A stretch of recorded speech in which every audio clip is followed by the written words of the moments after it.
So I live in Rhode Island where not a lot of indie films get to show up, but I kind of got lucky with the fact that Sanctuary is showing at the Avon on Thayer Street in Providence, if any of you know where that is.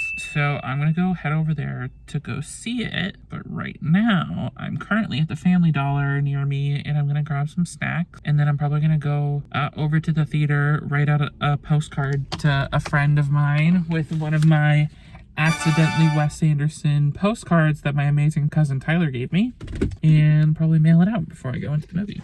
So yeah, let's go get some snacks.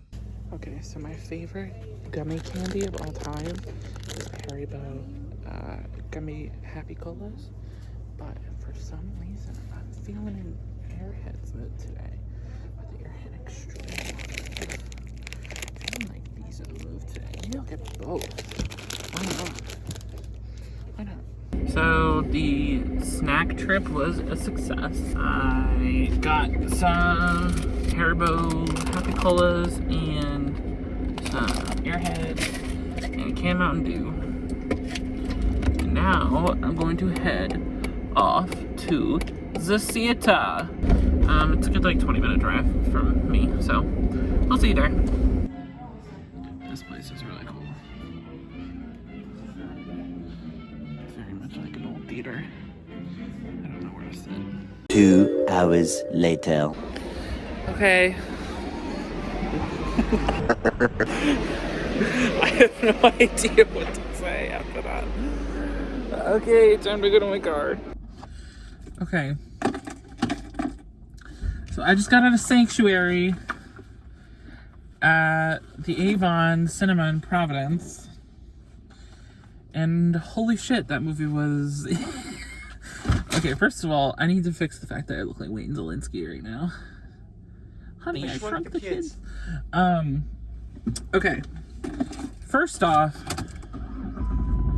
Margaret Qualley needs an Oscar nom for this movie. I'm calling that now, and I don't care what anyone really says.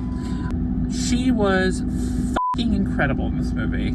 To the point where I was kind of like, is Bestie like okay? She played this character, Rebecca, a dominatrix, way too well. And I think that her femme fatale kind of acting style really got to shine here. I think that the only other two performances, like real performances I've seen her give was in Maid, the Netflix show, and obviously Once Upon a Time in Hollywood, even though she didn't have a very big role in that movie. George isn't blind! You're the blind one! I think that this is her like breakout role, and the fact that this is like so lightly released and very limited release is really disappointing, because I think that this performance deserves to be seen on like a giant scale, because her performance is quite literally that good. Like I genuinely, like, she plays the sick and twisted but also lovable, and like you just care about her the whole time. You really are like, yeah, stick it to the man the whole time. Oh, you fell. She really is quite stick it to the man and like really powerful the whole movie, which I adore. But she's also like able to deliver these scenes with a cadence that's kind of like I love this girl, but there's definitely something seriously wrong with her. But like you can't help but just be obsessed with her the whole time. Her alone is the reason to go see this movie, let alone all the other stuff that makes it great. Because actually, this movie was really, really, really good. Number one, I don't get why it has such a limited release. And number two, I don't get why a lot of the scores for this movie are really low. Hi, this is a little message from Editing Jacob here, and just wanted to let you know that I'm completely wrong here. The scores for this movie are not low at all. Don't know what the hell I was talking about. So I'm just gonna let myself ramble on like an idiot about it. Not like really low, but for the quality that it gave and the punch that it provided and I think incredible ending. I thought that the ending, because you start this movie out, I'm going to tell you this now. You start this movie out, and you have absolutely no fucking clue how it's going to go down. None whatsoever. Because there is no way to gauge just like how crazy this movie is going to be at all. It starts out fairly normal, but there's a lot of really creepy framing choices and impeccable lighting work. That's another thing that I have to say. Impeccable lighting work. And that is something that is so unbelievably difficult because it seems like a lot of this lighting was captured practically. If a lot of this lighting was captured practically, holy shit! Because they include some shots in there that are just like, there's a shot towards the end where Margaret Qualley's jawline is outlined by a light. It's one of the best shots I've ever seen in my life. Kudos to who the fuck ever did all of that because Lord knows that I couldn't do that. And I know that for a fact because I've tried.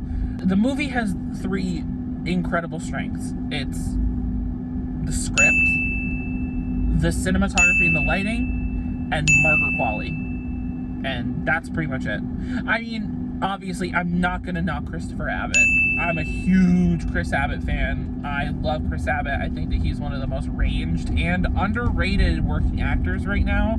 If none of you have seen Possessor, go watch Possessor and then come back to me. Oh, also, It Comes at Night. I always forget that he's in that movie. That movie's amazing. Yeah, Chris Abbott gave a beautiful performance.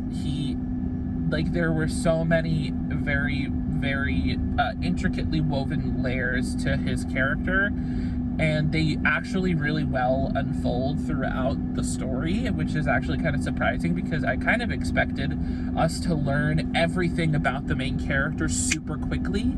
I need to know who wrote this script because they're a genius. This movie is set in one room with 2 people, and I was riveted like the whole time. And that's not a thing with me. Like, I'm not a huge dialogue focused person. This movie, the dialogue is phenomenal. This is one of my favorite movies I've seen in a while because it kept me fully engaged with just these 2 characters going back and forth, around in a circle over and over again. It just really kept me enthralled the whole time, and I really can't sing its praises enough. I don't even think I've said what the movie's about.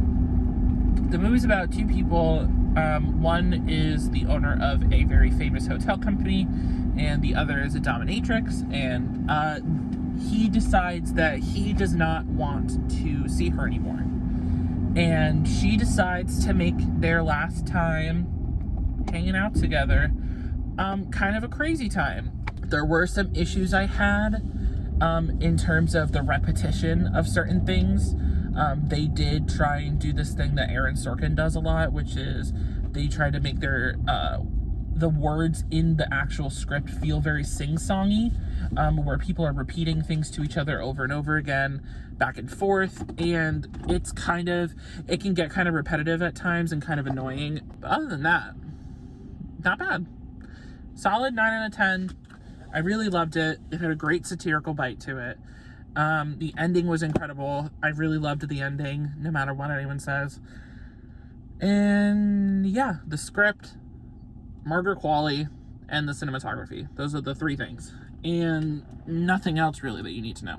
So, yeah, go watch Sanctuary. It's in theaters now. And let me know what you think, because I think that this is one of the best movies of the year so far. And no one's talking about it. So, yeah, that should be it for today. And I'll see you, Space Cowboys.